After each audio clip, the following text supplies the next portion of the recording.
इस साल बॉलीवुड में सूखा है और मेकर्स सावन के इस महीने में बरसात के लिए तरस रहे हैं। बॉलीवुड की बड़ी बजट वाली फिल्में जैसे पृथ्वीराज, जर्सी और बच्चन पांडे बुरी तरह से फ्लॉप रही हैं। इक्का दुक्का फिल्मों को छोड़ दे तो कोई भी फिल्म करिश्मा दिखाने में सफल नहीं हो पाई है। और अब रणबीर कपूर, संजय दत्त और बाडी कपूर की action packed period drama film Shamshera आई है और मेकर्स को इस फिल्म से काफी उम्मीदें भी हैं। तो आइए इस एक्सप्लेनेशन से जानते हैं कि क्या ये फिल्म बॉलीवुड की सूखी जमीन को तर कर पाएगी या फिर नहीं। तो वीडियो अच्छा लगे तो वीडियो को लाइक जरूर कीजिएगा और चैनल को भी जरूर सब्सक्राइब कीजिएगा ताकि आपको इसी तरह के लेटेस्ट और फ्रेश कंटेंट मिलते रहे। फिल्म की शुरुआत में नरेशन के द्वारा हमें बताया जाता कि इतिहास गवाह है कि चंद विभीषण और जयचंदों की वजह से हम गुलाम हुए।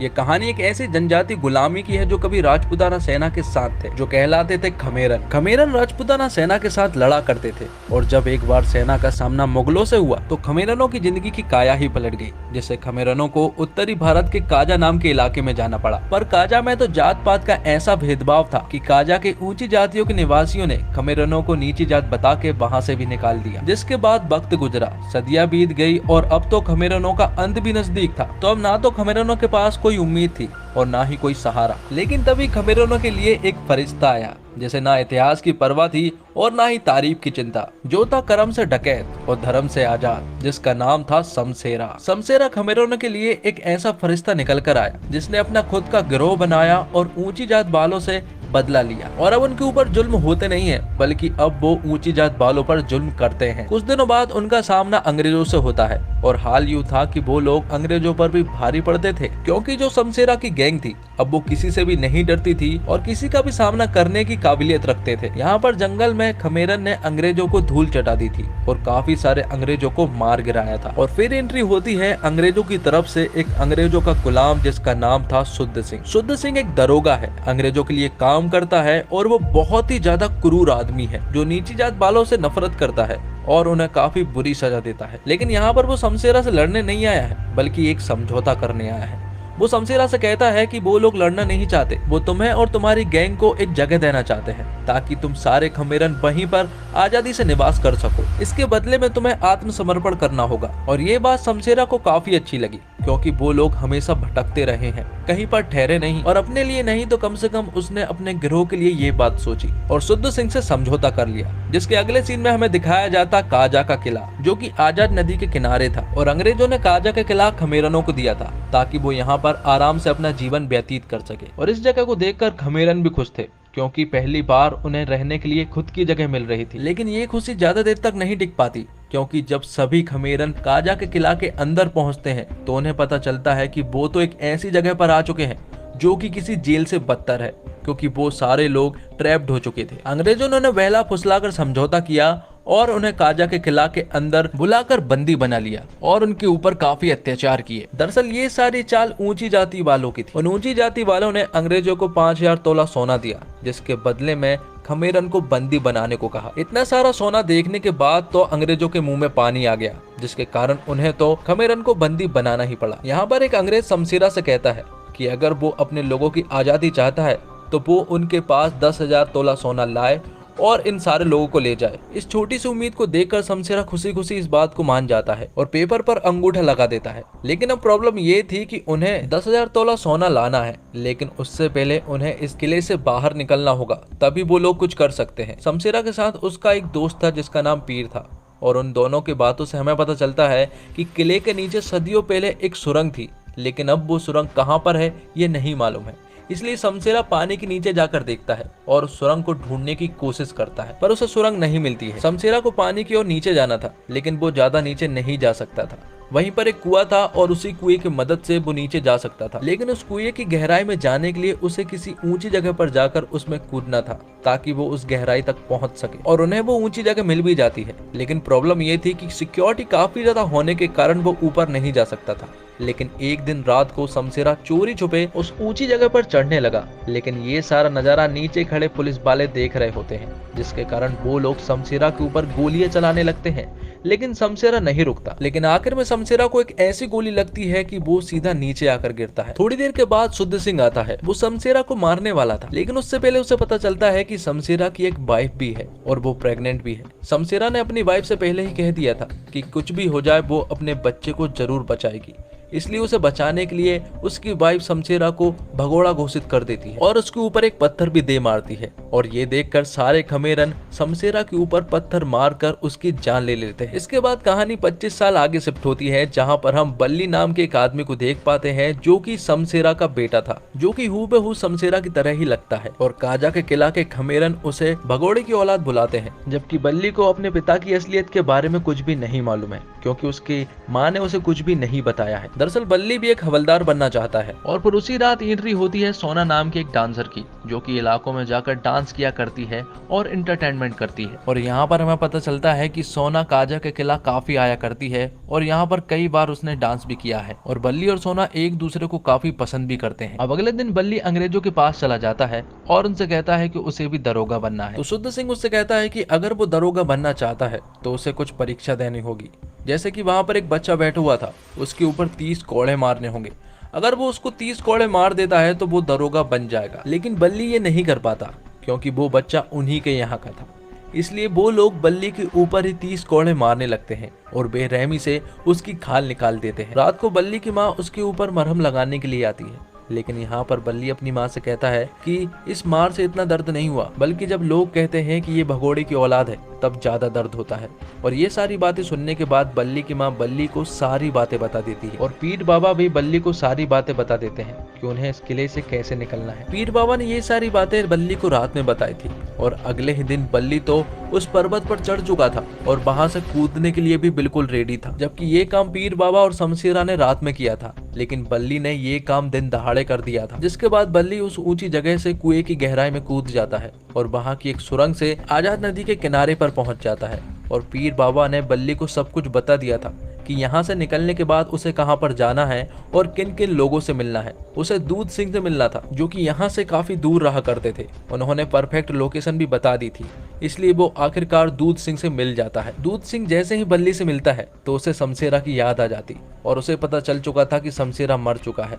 जिसके बाद वो अपने पूरे गिरोह से मिल पाता है, जो कि इधर उधर अपनी पहचान छुपाकर रहा करते थे, क्योंकि अगर किसी को भी पता चला कि ये खमेरन है तो लोग उन्हें मार देंगे। जब काजे के किला का समझौता हुआ था तो शमशेरा ने हम कुछ लोगों को पीछे छोड़ दिया था, क्योंकि उन लोगों पर उसे थोड़ा सा शक भी हो रहा था और वो कोई भी रिस्क लेना नहीं चाहता था। और अब हम जितने भी लोग हैं वो सारे लोग शमशेरा का ही इंतजार कर रहे थे। बल्ली उन्हें बताता है कि हमें एक गिरोह की जरूरत पड़ेगी, क्योंकि हमारे लोगों को छुड़ाने के लिए हमें 10,000 तोले सोना चाहिए होगा, जो कि हम लूट कर ही बरामद कर सकते हैं। इसलिए वो एक गिरोह बनाते हैं। और इन सब में बल्ली सोना की मदद भी लेना चाहता था, क्योंकि अगर सोना टीमें होगी तो वो लोग आसानी से सोने को लूट सकते हैं, क्योंकि वो जहाँ भी डांस करती वहां पर लोग सोना जमकर लुटाते। इसलिए बल्ली सोना के पास जाता और उसे मनाने की पूरी कोशिश करता, लेकिन यहाँ पर सोना कहती है कि उसके पास गैंग कहाँ है। तो बल्ली सोना को अपनी पूरी गैंग से मिलवाता है, जिसके बाद सोना भी इस काम को करने के लिए राजी हो जाती है। और फिर अगले ही दिन से वो लोग अपना काम शुरू कर देते हैं। यहाँ पर सोना डांस करती और वो लोग सभी के साथ आकर यहाँ के सारे सोने को लूटा करते। ऐसे ही उन्होंने कई सारे सोने और कई सारे लोगों को लूटा, और उन लोगों को तो वो जरूर लूटा करते थे जो कि ऊंची जाति के होते हैं।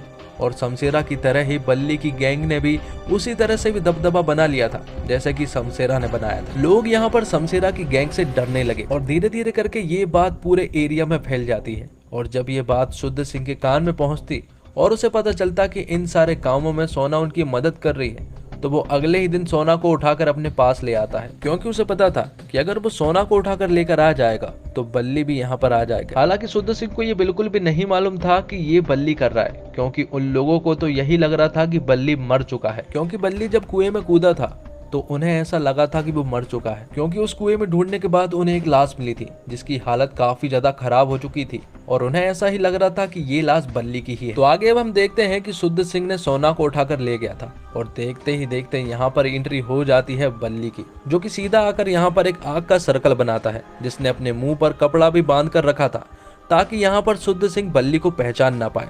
जिसके बाद उन दोनों के बीच में एक जोरदार फाइट होती है, जिसमें कि दोनों ही एक दूसरे के ऊपर भारी पड़ते हैं। लेकिन आगे जाकर ये लड़ाई बल्ली जीत जाता है और शुद्ध सिंह हार जाता है, और वो सोना को आजाद करा ले जाता है।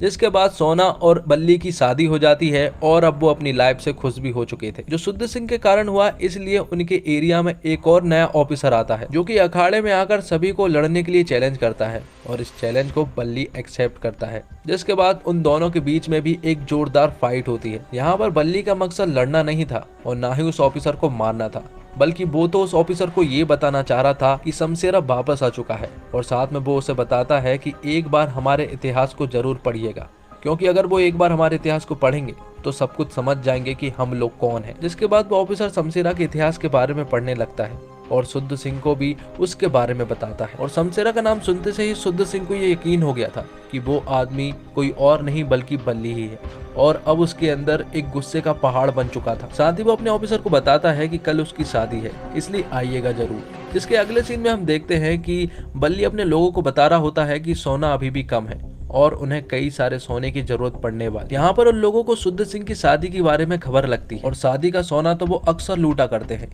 इसलिए वो वहाँ पर जाने का प्लानिंग करने लगते हैं। और शुद्ध सिंह भी यही चाह रहा होता है कि वो लोग यहाँ पर आए। लेकिन जब बल्ली की गैंग वहाँ पर पहुँचती है तो उन्हें पता चलता है कि सिक्योरिटी काफी टाइट है। लेकिन बल्ली की गैंग यहाँ पर एक खुफिया रास्ते से निकलते हैं और हवन वाली जगह से एंट्री मारते हैं, जिसके बाद वो सभी को बंदी बनाकर यहाँ का सोना लूट लेते हैं। यहाँ का सारा सोना लूटने के बाद वो लोग वापस जाने लगते हैं और जब वो लोग वापस जा ही रहे होते हैं कि तभी शुद्ध सिंह दूर से ही पीताम्बर को गोली मार देता है। और पीताम्बर उनकी गैंग का सबसे छोटा आदमी मतलब कि एक लड़का था। पीताम्बर वहीं पर मारा जाता है, जिसके हाथ में सोने की बोरियां थी और वो भी वहीं पर गिर जाती है। ये हादसा हो जाने के बाद बल्ली की पूरी गैंग ये फैसला करती है कि वो सारे लोग कुछ दिनों के लिए अलग अलग हो जाएंगे और दीपावली की रात वो सारे लोग इकट्ठा हो जाएंगे। सारे लोग ये बात मान जाते हैं और अपनी अपनी जगह पर निकल जाते हैं, उसी जिंदगी में जहां पर उनके साथ क्रूर और अत्याचार हुआ करते थे। लेकिन फिर भी उन्हें ये अत्याचार सहने थे, क्योंकि उन्हें अपनी पहचान छिपानी थी। कुछ दिनों बाद हमें पता चलता है कि सोना प्रेग्नेंट है और यहाँ पर दीपावली भी आ चुकी थी, इसलिए वो सारे लोग इकट्ठे थे। और जब वो सारे लोग इकट्ठे ही थे कि तभी वहां पर शुद्ध सिंह अपनी पूरी की पूरी फौज लेकर आ जाता है और इनके ऊपर एक जोरदार अटैक कर देता है। यहाँ पर बल्ली के सारे लोग बल्ली को बचाने में लग जाते हैं, क्योंकि उन्हें पता है कि बल्ली मारा गया तो फिर उनके पास कुछ भी नहीं बचेगा, इसलिए वो लोग बल्ली को वहां से ले जाते हैं। और सोना भी यहाँ पर एक बच्चे को जन्म देती है, जिसे कि वो लोग मारते नहीं हैं बल्कि उसे वो लोग बंदी बना लेते हैं। अब बात ये आती है कि शुद्ध सिंह को इनके ठिकाने के बारे में पता कैसे चला। तो यहाँ पर हमें पता चलता है कि शुद्ध सिंह को भूरा ने सब कुछ बता दिया था उनका ठिकाने के बारे में, जिसके कारण उसने यहाँ पर अटैक कर दिया। और यहाँ पर वो सोने के बारे में भी बता देता है कि सोना कहाँ पर छिपा हुआ है। और जैसे ही वो सोने के बारे में बताता है कि वो भूरे को गोली मार देता है। मतलब कि अब खमेरन का सब कुछ बर्बाद हो चुका था, उनकी उम्मीद और उनकी हिम्मत दोनों ही टूट चुकी थी। बल्ली की टीम में सिर्फ 2-3 लोग ही बचे थे और यहाँ पर वो लोगों से कहता है कि अभी आखिरी दाव खेलना बाकी है और अगर ये दाव काम कर जाता है तो उन्हें आजादी मिलना एकदम तय है। इसलिए वो अगले ही दिन मैडम क्राउन का ताज चुराने के लिए चला जाता है। उस ताज को अंग्रेजी फौज की एक टुकड़ी रेलगाड़ी से कहीं पर ले जा रहे होते हैं और इस ताज की खबर बल्ली को भी लग जाती है, इसलिए वो तुरंत ही उस रेलगाड़ी पर पहुंचता है और वहां पर एक जोरदार ब्लास्ट करता है, जिससे कि रेलगाड़ी में आग लग जाती है और शमशेर डब्बों के अंदर पहुंच जाता है। अंदर जाने के बाद वो वहां की एक टुकड़ी का अकेला ही सामना करता है और उन सभी लोगों को मार गिराता है और उस ताज को आराम से ले आता है। दरअसल इस ताज की कीमत इतनी ज्यादा है कि इसके बदले में अंग्रेज कुछ भी देने को तैयार है और बल्ली को इसके बारे में अच्छे से मालूम। अब अंग्रेजी ऑफिसर को खबर लग चुकी थी कि उनका ताज चोरी हो चुका है और ये बल्ली ने किया है। कुछ देर बाद उस अंग्रेजी ऑफिसर के पास एक संदेश आता है, जिसमें बल्ली ने लिखा था कि इस ताज के बदले में उसे अपने लोगों की आजादी चाहिए और वो कल काजा किले के बाहर उसे मिलेगा। अंग्रेजी ऑफिसर भी मान जाता है, क्योंकि उसे तो इन लोगों से कोई मतलब नहीं था, क्योंकि इन लोगों से तो ऊंची जाति वालों को नफरत थी। अब बल्ली अगले ही दिन काजा किले के बाहर पहुंच जाता है और जैसे ही वो काजा किले के बाहर पहुंचता है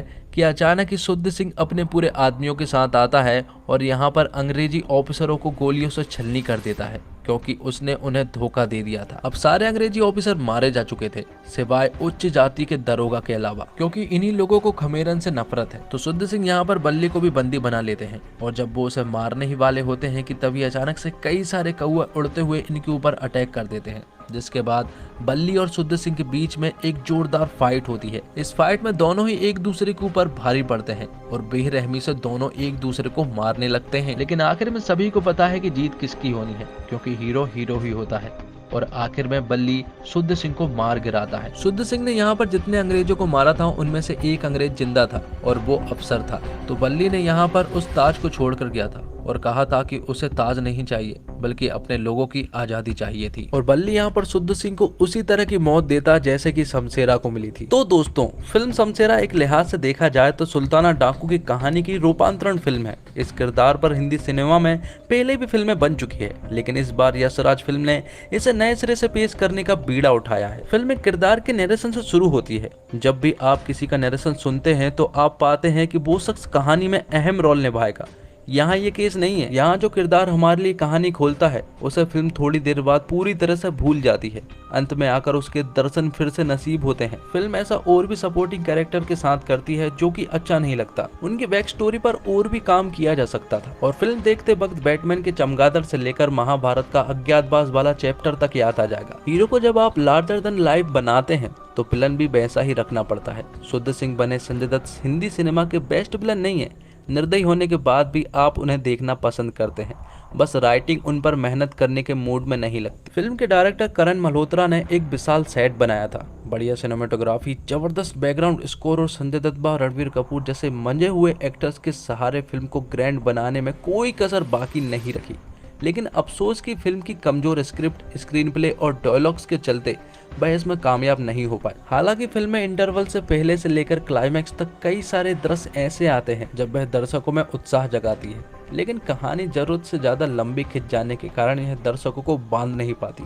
खासकर फिल्म में एक दो छोड़कर बाकी गाने ऐसे लगता है जैसे जबरदस्ती ठूसे गए हों। और टिपिकल फिल्मों से एक शिकायत लंबे वक्त से रही है कि फीमेल किरदार ज्यादा कुछ मोड़ नहीं पाती। बाड़ी कपूर के किरदार सोना ने भी यहाँ ऐसे ही कुछ किया है। उनका इंट्रोडक्शन एक डांस नंबर से होता है। विजुअली ये गाना अच्छा है। आगे इनके कुछ और डांस सीक्वेंस आते हैं, हालांकि वो शमशेरा की जर्नी में एड अप नहीं कर पाती है। ऐसे में देखकर बुरा लगता है कि ये सदियों पुरानी खामी राइटिंग में सुधरी जा सकती थी। फिल्म पुरानी चीजों को लेकर एक्सपेरिमेंट का फ्लेवर भी लगाने की कोशिश करती है, जैसे एक्शन सीक्वेंस में कैमरे का काम जो लगातार रोटेट करता है, एक जगह नहीं बना रहता। फिर भी सारा दुखड़ा आकर राइटिंग पर ही फंसता है। मेरे लिए शमशेरा को देखना एक डिसेंट अनुभव था। कुछ पहलू थे जिन पर अगर काम अच्छा होता तो फिल्म के आलोचना वाले पक्ष में कटौती हो सकती थी। तो दोस्तों, इसी के साथ ये वीडियो तो यहीं पर खत्म होती है। उम्मीद करता हूँ आपको ये वीडियो पसंद आई होगी। वीडियो पसंद आई हो तो वीडियो को लाइक जरूर कीजिएगा और चैनल को भी जरूर सब्सक्राइब कीजिएगा। साथ ही उस नोटिफिकेशन बेल को भी ऑल पर कर दीजिएगा ताकि आपको इसी तरह के लेटेस्ट और फ्रेश कंटेंट की नोटिफिकेशन सबसे पहले आप तक पहुंच सके। मिलते हैं एक और धमाकेदार कंटेंट के साथ, तब तक के लिए आप हमारे चैनल के साथ बने रहिए। धन्यवाद।